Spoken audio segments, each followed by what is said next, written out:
ഒരു ഹാർവേഡ് സ്റ്റുഡൻറ്റിനെ പോലെ എങ്ങനെ പഠിക്കാം എന്നതിനെക്കുറിച്ചാണ് ഇന്നത്തെ വീഡിയോയിൽ പറയുന്നത്. ഹാർവേഡ് യൂണിവേഴ്സിറ്റി എന്താണെന്നും അവിടെ പഠിക്കുന്ന സ്റ്റുഡൻസിൻ്റെ സ്റ്റാൻഡേർഡ് എന്തായിരിക്കുമെന്നൊന്നും പറഞ്ഞു തരേണ്ട ആവശ്യമില്ലല്ലോ. അവരെ പോലെ വളരെ പ്രൊഫഷണലായിട്ട് എങ്ങനെ പഠിക്കാം എന്നതിനെക്കുറിച്ചാണ് ഇന്നത്തെ വീഡിയോയിൽ പറയുന്നത്.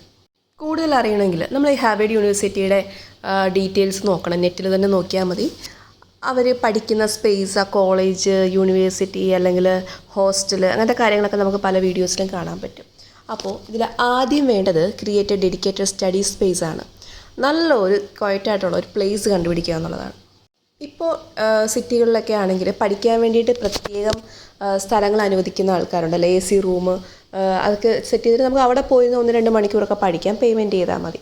അങ്ങനെ സൗകര്യമൊന്നും ഇല്ലെങ്കിൽ ഒരു കുഴപ്പമില്ല, വീട്ടിൽ തന്നെ സെറ്റ് ചെയ്യാം. അധികം സൗണ്ടൊന്നും ഇല്ലാത്ത ഒരു റൂം സെലക്ട് ചെയ്യണമെന്ന് മാത്രമേ ഉള്ളൂ.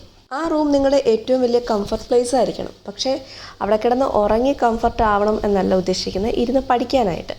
അവിടെ TVയുടെ സൗണ്ടോ അല്ലെങ്കിൽ ഫോണിൻ്റെ ശല്യമോ വീട്ടുകാരുടെ സംസാരമോ ഒന്നും ഉണ്ടാവാൻ പാടില്ല. വളരെ കംഫർട്ടായിട്ട് വളരെ ശാന്തമായിട്ടിരുന്ന് പഠിക്കാനുള്ള ഒരു സ്ഥലമായിരിക്കണം സെലക്ട് ചെയ്യേണ്ടത്. ഇനി അധികം സൗകര്യങ്ങളില്ലെങ്കിൽ നിങ്ങൾക്ക് നിങ്ങളുടെ സിറ്റ് ഔട്ടോ അല്ലെങ്കിൽ വീടിൻ്റെ ടോപ്പിലോ എവിടെയെങ്കിലും നിങ്ങൾക്ക് ഇരുന്ന് പഠിക്കാൻ ശാന്തമായിട്ടുള്ള സ്ഥലം സെലക്ട് ചെയ്യുക എന്നുള്ളതാണ് പ്രധാനം. ഒരു ഡിസ്ട്രാക്ഷൻസ് അവിടെ ഉണ്ടാവാൻ പാടില്ല എന്ന് മാത്രമേ ഉള്ളൂ. ഹാർവേഡ് സ്റ്റുഡൻസിൻ്റെ മറ്റൊരു പ്രത്യേകത, ഇവരുടെ റൂംസൊക്കെ നല്ല ഓർഗനൈസ്ഡ് ആയിരിക്കും. എവിടെയാണോ പഠിക്കാനിരിക്കുന്നത് അവിടെ വലിച്ചു വാരിയൊന്നും ഇടത്തില്ല. ബുക്സൊക്കെ നന്നായിട്ട് കവർ ചെയ്ത് മാർക്ക് ചെയ്ത് വെക്കും. അതേപോലെ ഒരുപാട് വലിച്ചു വാരിയൊന്നും ഇടാതെ നല്ലപോലെ അടുക്കി ഒതുക്കിയൊക്കെ വെക്കും. പേനയൊക്കെ വെക്കേണ്ട സ്ഥലത്ത് വെക്കും. ടാബ്, കമ്പ്യൂട്ടർ എല്ലാം ക്ലീനാക്കി വെക്കും. അപ്പോൾ നിങ്ങളുടെ സ്പേസിൽ നിങ്ങളങ്ങനെ വൃത്തിയായിട്ട് സൂക്ഷിച്ചു കഴിഞ്ഞാൽ നമുക്ക് പഠിക്കാനൊരു പോസിറ്റീവ് വൈബ് ഉണ്ടാവും. ഒരുപാട് വലിച്ചു വാരിയിട്ട ഒരു സ്ഥലത്തിരുന്ന് പഠിക്കുകയാണെങ്കിൽ നമ്മുടെ മനസ്സും അങ്ങനെ തന്നെ ആയിരിക്കും. ഒത്തിരി ടെൻഷനും അല്ലെങ്കിൽ വേറെ എന്തെങ്കിലുമൊക്കെ ചെയ്യാനുള്ള കാര്യങ്ങൾ, ഡിസ്ട്രാക്ഷൻസ് എല്ലാം ഇങ്ങനെ ബ്രെയിനിൽ കിടന്ന് ഓടിക്കളിക്കും. അതേസമയം നല്ല അടക്കോ ഒതുക്കോ ഉള്ള സ്ഥലത്തിരുന്ന് പഠിക്കുകയാണെങ്കിൽ നമ്മുടെ മൈൻഡിനും ഒരു അച്ചടക്കം കിട്ടും. നമ്മൾ ഓർഗനൈസ് ചെയ്ത് പഠിക്കാൻ തുടങ്ങും. അതുകൊണ്ട് തന്നെ ആഴ്ചയിൽ ഒരു ദിവസമെങ്കിലും നമ്മൾ പഠിക്കാനിരിക്കുന്ന സ്ഥലമൊക്കെ നന്നായിട്ട് ക്ലീൻ ചെയ്യുക. നിങ്ങൾക്ക് അവധി ദിവസങ്ങൾ കിട്ടുമെങ്കിൽ നന്നായിട്ട് ക്ലീൻ ചെയ്ത് ഒരു ചെറിയൊരു പ്ലാന്റൊക്കെ വെച്ച് അതിന് വെള്ളമൊക്കെ ഒഴിച്ച് അങ്ങനെ കുറച്ച് ഒരു ലുക്കൊക്കെ കൊടുത്തു കഴിഞ്ഞാൽ നമുക്ക് പഠിക്കാൻ നല്ലൊരു മൂഡുണ്ടാവും. ഹാർവേഡ് സ്റ്റുഡൻസിൻ്റെ മറ്റൊരു പ്രത്യേകത, അവരെപ്പോഴും ആക്റ്റീവ് സ്റ്റഡി ടെക്നിക്സ് ആയിരിക്കും ഉപയോഗിക്കുന്നത്. ആക്റ്റീവ് സ്റ്റഡി ടെക്നിക്സ് എന്ന് വെച്ച് കഴിഞ്ഞാൽ നമ്മൾ പഠിക്കുമ്പോൾ നമ്മളതിൽ ഇൻവോൾവ് ആവണം. നമ്മൾ അതിൽ കൂടുതൽ മുഴുകി പഠിക്കുക എന്ന് പറയില്ലേ, ആർക്കോ വേണ്ടി പഠിക്കുകയല്ല, നമ്മളതിൽ ഇൻവോൾവ് ആയിട്ട് നമ്മൾ പഠിക്കുകയാണ്. അപ്പോൾ അതിനുള്ള ആക്റ്റീവ് സ്റ്റഡി ടെക്നിക്സ് നമ്മൾ കണ്ടുപിടിക്കണം. അതിന് നമുക്ക് സിമ്പിളായിട്ട് ചെയ്യാൻ പറ്റുന്നത് ടീച്ച് സംവൺ എൽസ്, അതായത് നമുക്ക് അറിയാവുന്ന ഫ്രണ്ട്സിനെയോ ആരെങ്കിലും അല്ലെങ്കിൽ വീട്ടിൽ അനിയനോ ഉണ്ടെങ്കിൽ അവരെ പഠിപ്പിക്കുക എന്നുള്ളതാണ്. ടീച്ചേഴ്സ് നമ്മളെ പഠിപ്പിക്കുമ്പോൾ നമുക്കധികം മനസ്സിലായില്ലെങ്കിലും ടീച്ചേഴ്സ് നല്ലതായിട്ട് മനസ്സിലാക്കിയായിരിക്കുമല്ലോ അവർ പഠിപ്പിക്കുന്നത്. അപ്പോൾ അതുകൊണ്ടാണ് നമ്മൾ എന്ത് ഡൗട്ട്സ് ചോദിച്ചാലും അവർക്ക് അറിയാവുന്നതും. കാരണം അവരതിനകത്ത് കൂടുതൽ ഇൻവോൾവ് ആണ്. അതേ കാര്യമാണ് നമ്മളും ചെയ്യേണ്ടത്. നമ്മൾ പഠിക്കുമ്പോൾ ആരെങ്കിലും പഠിപ്പിച്ചു കഴിഞ്ഞാൽ നമ്മൾ ഒന്നുകൂടെ ഒന്ന് ആക്റ്റീവ് ആവും. നമ്മുടെ ബ്രെയിൻ നന്നായിട്ട് വർക്ക് ചെയ്യും. ആ പഠിപ്പിക്കുന്ന കാര്യങ്ങളൊന്നും നമ്മൾ മറക്കത്തില്ല. നമുക്ക് അങ്ങോട്ട് പറയാനായിരിക്കും കൂടുതൽ ഇഷ്ടം, അല്ലേ? അതാണ് ഈ ടീച്ചിങ്ങിൻ്റെ പ്രത്യേകത എന്ന് പറയുന്നത്. നിങ്ങൾക്ക് ചിലപ്പോൾ കുഞ്ഞു മക്കളുണ്ടാവാം, അനിയനുണ്ടാവാം, ഫ്രണ്ട്സ് ഉണ്ടാവാം, ആരെ വേണേലും പഠിപ്പിക്കാം. ഒന്നുമില്ലെങ്കിൽ ഒരു പാവ എടുത്ത് വെച്ചിട്ടാണെങ്കിലും പഠിക്കുന്നതായിരിക്കും കുറച്ചും കൂടെ നല്ലത്. അടുത്തത് വേണ്ടത് സമ്മറൈസ് ഇൻഫർമേഷൻ. അതായത് നിങ്ങൾ എന്ത് വായിക്കുന്നോ അതിന് നിങ്ങൾ സ്വന്തമായിട്ട് സമ്മറൈസ് ചെയ്യുക.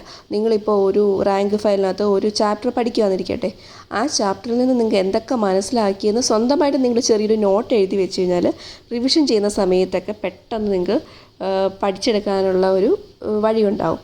ഒരുപാടിരുന്ന് വായിക്കുന്നതിനേക്കാളും നല്ലത് ആ ഒരു 5-6 ലൈൻ കാണുമ്പോൾ തന്നെ ഇത്രയും പോയിൻറ്റ്സ് ആയിരുന്നു ആ ചാപ്റ്ററിലുള്ളതെന്ന് നിങ്ങൾക്ക് പെട്ടെന്ന് മനസ്സിലാവും. ഇപ്പോൾ നമ്മൾ കുറച്ച് യുദ്ധങ്ങൾ പഠിക്കുകയാണെങ്കിൽ ആ യുദ്ധങ്ങൾ പേര് മാത്രം ഒന്ന് ജസ്റ്റ് മെൻഷൻ ചെയ്ത് വെക്കുക. വർഷങ്ങൾ കാണാതെ പഠിക്കണം. അപ്പോൾ റിവിഷൻ ചെയ്യുമ്പോഴത്തേക്ക് ഇന്ന യുദ്ധം, ഇന്ന വർഷം, ഇന്ന ആൾക്കാർ തമ്മിൽ അങ്ങനെ പെട്ടെന്ന് നമ്മുടെ മനസ്സിലേക്ക് വരും.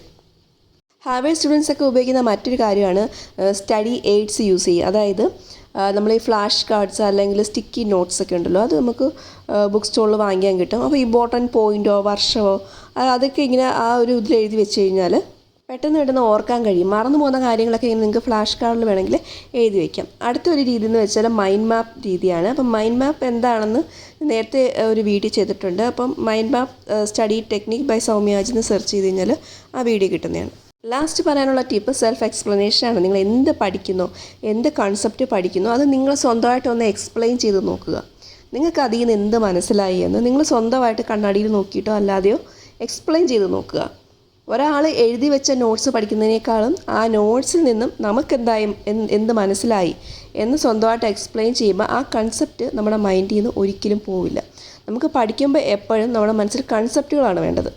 എന്താണ് അതിനകത്തെ ആശയം എന്നുള്ളത് ബ്രെയിനിലുണ്ടെങ്കിൽ നമുക്ക് പരീക്ഷയ്ക്കൊന്നും മറന്നു പോകത്തില്ല. അതുമായിട്ട് ബന്ധപ്പെട്ടുള്ള കാര്യങ്ങളെല്ലാം ഓർമ്മ വരും.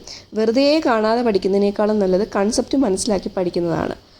അപ്പോൾ ഇതൊക്കെയാണ് സാധാരണ ഹാർവേഡ് സ്റ്റുഡൻസിൻ്റെ ടെക്നിക്സും അവരുടെ രീതികളുമൊക്കെ.